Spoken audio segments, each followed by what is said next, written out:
This is RTV6 News at 7, working for you. Good evening and welcome to the News at 7. I'm Rafael Sanchez. Only on RTV6, Indianapolis Mayor Joe Hogsett calling for an outside investigation after a homophobic slur is allegedly aimed at the leader of the state's largest public housing agency. The Indianapolis Housing Agency has a not-for-profit group called Insight Development Corporation. The Insight Board is accused of using a derogatory word against the IHA executive director. Here's what we know at this point. John Hall is the executive director of the Indianapolis Housing Agency. He went to a meeting of the Insight Board, which is a not-for-profit group for IHA. That meeting was back on July the 18th. After Hall left, the Insight chairman, Rod Morgan, was overheard using a homophobic slur directed at Hall. Those who heard it have reported it to Human Resources. Hall himself sent a letter to the mayor of Indianapolis to report the alleged incident. After you left that meeting, the chair of the Insight Board, Mr. Morgan, used a derogatory homophobic slur directed at you. I am familiar of the alleged comment, yes. Should Mr. Morgan step down? I think if he's under investigation right now, he should immediately remove himself. It is a very serious nature. Not only is it derogatory and discriminatory, it also undermines my authority. We reached out to Morgan, who has yet to respond. We also reached out to Insight President Jennifer Green. IHA has a no talking to media policy, but Green was given permission in writing to address this issue and others. Ms. Green did not respond to our request, though given 24 hours and was provided with the specific nature of the request. On the issue of the slur, Indianapolis Mayor Joe Hogsett responded to a letter from John Hall saying in part, the allegation is serious in nature and if proven to be true, repulsive. I strongly condemn the use of language that is offensive, hurtful, and demeaning to employees. Muncie police say it's safe for students to return to school on Thursday. This after a student was arrested with a loaded gun outside of Muncie Central High School. Officers were called about an armed person and minutes later found the 15-year-old student across the street from that school. We're told the student left school earlier in the day after a school resource officer says they received a tip about the student making a possible threat. The first thing that was done right was whoever had this information and told the police. That is what, made this end quickly. And then the officers taking the threat credible, which we always will when there's a gun even near a school. That student is in custody tonight. Investigators are trying to learn more about what he was doing with that loaded gun, where he got the weapon, and the threat that he allegedly made. Prosecutors have not announced any criminal charges in this case. Today, new statements from Metro Police about what led to officers shooting and killing a man during a traffic stop on Friday. IMPD Police Chief Brian Roach says 45-year-old Deshaun Downing was shot and killed after pointing a gun at an officer during a traffic stop. And Downing was shot by two members of the Flex team, which are assigned to handle the most violent offenders. That incident happened Friday on the 8500 block of East 42nd Street. Downing was a passenger in the vehicle. It's tragic what happened on both sides, whether it's the family of Mr. Downing himself, and the officers in our IMPD family and the community in general. Anytime something like this happens, it affects all of us, and so I express my deepest sympathy and to both the officers and the family. And that shooting remains under investigation. The officers are on administrative leave. The police chief expects to have more information on this incident sometime next week. RTV6's Hiring Hoosiers brings you stories of opportunity and overcoming many obstacles. One local company is offering training and jobs to people looking for a second chance after serving time behind bars. The new proposal includes a $1.3 million grant. It hopes to keep those who don't belong in jail out of jail. Recycle Force, a company located near the Northeast Side, offers job training and placement for people transitioning back into society, like Jennifer Huffman. This program means a lot because it gives everybody a second chance. There's a lot of people out there that's not willing to hire somebody that just came home from prison, jail, anything. If it wasn't for them, I probably would be right back at what I had been doing. And it's changed my life a lot. Changes the lives of many people. Recycle Force will be able to continue to change 190 lives with this new grant. And Huffman says the company hasn't been able to bring a lot of new people in because of the new funding. Now they can. Mayor Hogsett says this policy supports his plan for change within the criminal justice system to improve lives for those in the community and for those who are now looking for a second chance. It has been a picture-perfect day out there. We still want to get a check of your evening forecast with Storm Team 6 Chief Meteorologist Kevin Gregory, who on this day is marking his 30th year here at RTV6. Kevin, congratulations. Thank you very much. 1989 seems like yesterday, very quick. As you look out your window, the clouds that have built during the heat of the day will dissipate now that the atmosphere cools this evening. No rain tonight or the first half of tomorrow. It's really tomorrow evening that we're most likely to have some thunderstorms. A few may have gusty winds with them. We've got a nice breeze now, and it's lowered the humidity. Humidity 30 to 40% today. That changes tomorrow. We're down to 84. We were at 88 this afternoon, 85 in Terre Haute currently. Temperatures continue to step their way into the 70s. It will be a relatively mild night. Temperature eventually will go down to 66 by tomorrow morning. That's in Indianapolis. Some of the outlying areas a little cooler than that. We'll time out some Thursday thunderstorms for you coming up. Now at 7 schools are in need of foster parents this year across our state. Foster grandparents are serving as mentors to students during the school day. RTV6's Stephanie Wade shows us why this program is oh so necessary. Oh yeah.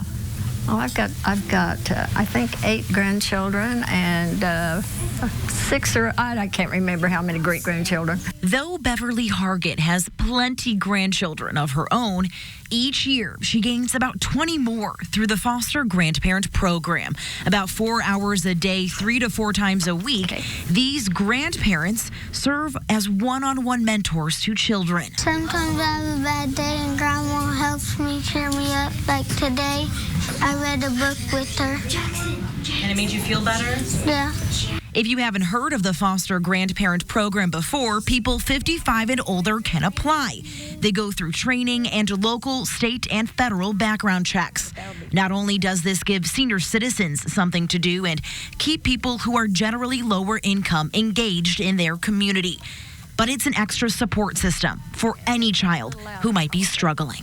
Maybe I have a student who needs a little extra practice on something like with reading, or they need a little extra quizzing for spelling words or vocabulary words, or maybe they just need a confidence builder and they just need that friend and that interaction. Now, the need for grandparents is driven by the children's need for reliable mentors in their lives. Thrive Alliance sponsors the program here in the southern counties, but this is offered in every region across the state. If you would like more information, we'll have that on our website at theindychannel.com. Working for you in Greensburg, Stephanie Wade, RTV6. Stephanie, thank you so much. Still ahead in your Hiring Hoosiers report, the Indiana company inspiring the next generation of the state's workforce. Plus, another chance for some possible rain storms is around the corner. Kevin will join us with more details. This is the news at 7 on RTV6. On RTV6. This is RTV6 News at 7, working for you. A great day in Central Indiana, a great day here at RTV6 as we celebrate my good friend's 30th anniversary. And allow me to make a prediction or a forecast with you around these parts. We have been better. We look so much forward to you being with us for another 30. Let's go 50 years. You're kind. You're kind. It's been so quick at 30, it makes you think you could do another 30. I don't know whether that's possible or not, but we'll give it a try. You could do it. We take it 7 days at a time, right, with the 7-day outlook.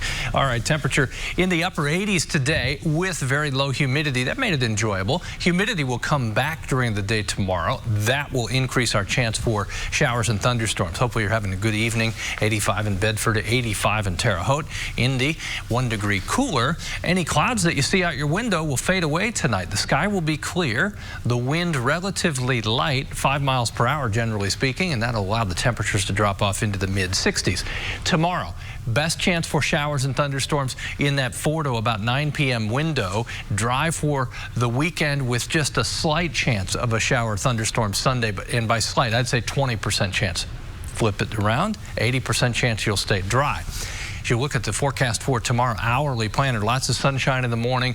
Will bubble up the fair weather cumulus clouds by noon, 84 degrees. One of the bigger changes will be the humidity level. You'll notice that more tomorrow afternoon. Muggy air, better chance for some thunderstorms as another cold front comes our way. The yellow represents a slight risk for severe storms. Damaging wind would be the main threat from any of the stronger storms that form during the heat of the day. 1 o'clock, nothing happening yet. 4 o'clock, we begin to see some thunderstorms forming. Here they are, a broken line of showers and thunderstorms, which means not all of us will see rain tomorrow afternoon or evening. Then once the cold front goes through, by mid to late evening, certainly before midnight, any thunderstorm activity comes to an end and cooler air will return. Highs tomorrow, though, upper 80s, about 88. Friday, the humidity is lower, temperature lower, and we have more consistent sunshine. Should be a great way to end the work week. As you look at temperatures around the region, low 80s to maybe mid 80s Friday afternoon. A good day to visit the state fair and a good weekend to do that as well. Just a 20% chance we'll see thunderstorms on Sunday. Best chance for thunderstorms early next week. That's on Tuesday. A 40% chance we'll see thunderstorms around. And the 7-day planner, temperatures over the next 7 days generally above average, but nothing too warm. We've had 14 days of 90-degree temperatures. So far, there's no 15th on the horizon. That's a close, good thing. But not quite there. Hey, it was good to see your dad, Bob Gregory, the legendary weathercaster in Indianapolis, here visiting with you. He came and visited, so I just remember vividly as a kid, second grade on, starting in 1972, going to work with him on Friday nights. And so it exposed me to a whole nother era of television as well. And since we just graduated high school a couple of years ago, you and I, we're good, right? Happy anniversary. Thank you. Coming up in our nightly Hiring Hoosiers report, the Indiana company sparking the next generation of workers by letting them learn through doing.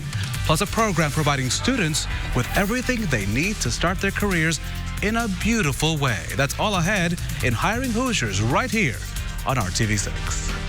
Visit connectionsacademy.com. RTV6's Hiring Hoosiers is dedicated to jump-starting your career. And this week, we're focusing on Central Indiana companies that are inspiring the next generation of workers. RTV6's Amanda Starrentino shows us how students are gaining career skills through learning by doing. Brady Anderson is not your ordinary student. Most recently, I've been doing some freelance app development for a few individuals around Noblesville and Fishers, and I've also been working on this drone machine learning software. So what I'm doing with that is I'm getting a drone that's able to appraise a house. A senior at Noblesville High School, Brady is a student of Project Lead the Way. It provides education programs while focusing primarily on career learning in the fields of engineering, biomedical science, and computer science. Noblesville Schools offers 14 different Project Lead the Way courses for middle and high school students, and it is one of only a few districts in the state to offer the programming for K through 12, with elementary students exploring flight, energy, robotics, and more. Project Lead the Way has been one of those classes that was more so teaching me a mindset than anything else. So this sensor over here is going to detect the code. Brady has used what he learned from Project Lead the Way to pursue his entrepreneurial endeavors outside the classroom. My friend Jackson Costa and I have started a business together where we are teaching little kids how to fly drones and explore different applications of drone technology. Andrew Wilkins is the Project Lead the Way coordinator at Noblesville High School, reinventing the way students learn in the classroom by making the coursework relevant. What we found is that these students actually develop some grit through these courses. They learn how to persevere through challenges, how failing isn't really a problem unless you don't choose to overcome that failure and work towards a better solution. Vince Bertram is the president and CEO. His objective is to empower students so they have transformable, high-demand skills that companies are looking for. He says the skills students gain in these courses lead to great career opportunities that can drive our economy forward. We help give students aspirations and skills, high-demand, transportable skills that companies are looking for. And then we work directly with companies across the state of Indiana as well as around the country in helping them them recruit our students and make connections with them. Project Lead the Way is in more than 11,500 schools nationwide. Millions of students participate in these courses that have a hands-on focus of activity problem project-based learning. For Brady, he learned how to create success by growing from failure. I think it's laying the groundwork for long-term success and happiness for me. I think once you master a mindset in whatever field that you're interested in, you can definitely go in any direction that you want to go. That was Amanda Starantino reporting. Along with providing a STEM education for Hoosier students, Project Lead the Way has brought jobs to Indiana as well. Since moving to Indianapolis in 2011, they have created around 250 new jobs. It's a big leg up for a program that gives high school students real-world experience and connects them to local tech jobs and internships.